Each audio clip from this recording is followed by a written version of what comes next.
Plan പറയും time പോണ്. Time ഒന്നും മോലില്ല. ഇന്ന് രാത്രി എന്തോരം ടൈം കിടക്കണ്. നമുക്ക് വെക്കേഷൻ ഇത്ര 10 ദിവസം. നമുക്ക് എന്തൊക്കെ ചെയ്യാം. നാളെ തൊട്ട് ഫുള്ള് പരിപാടിയാണ് നമ്മുടെ. 10 ദിവസം ഫുള്ള് പരിപാടി നടക്കോ? ഞാൻ അവിടെ നിന്ന് ഇവിടം വരെ വന്ന്. നിങ്ങളാണെങ്കിൽ ഫുള്ള് ഇവിടെ അല്ലേ. എല്ലാ ദിവസവും പരിപാടി എന്ത് പൊള്ളിയായിരിക്കും അല്ലേ. പിന്നെ എല്ലാ ദിവസവും പരിപാടിയല്ലേ. എല്ലാ ദിവസവും പരിപാടി ഇല്ലെങ്കിൽ നമ്മ എല്ലാ ദിവസവും കണ്ടന്റ് എടുക്കും. അതിന്റെ ഇടയിൽ കൂടി കണ്ടന്റ് എടുക്കാനുള്ള ടൈം ഉണ്ടാ? നീ ഒന്ന് ആലോചിച്ചു, ഒരു ദിവസം നമ്മ 2 കണ്ടന്റ് വെച്ചെടുത്ത 10 ദിവസം 20 കണ്ടന്റ്. പിന്നെ ആരാ ഫുള്ള് പരിപാടി. ഞാൻ അവന്മാരെ വിളിക്കും. എന്താണ് ഒരു ഉഷാറില്ലാത്ത ഇങ്ങനെ ഞാൻ വിളിക്കാന്ന്.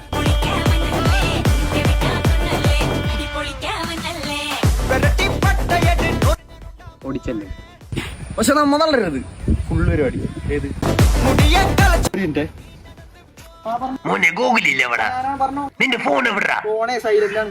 നിന്നോട് എത്ര മണിക്ക് വീട്ടിൽ വരാൻ പറഞ്ഞ? 6 മണിയായിപ്പോ. പരിപാടി ഞാൻ മറന്നോട്ടെ. എടാ ഞാൻ പോട്ടെ. 6 മണിക്ക് വീട്ടിൽ കയറിയില്ലെങ്കിൽ അല്ല എടാ നാളെ ഫുൾ പരിപാടി. ഏത് വന്നോട്ടാ.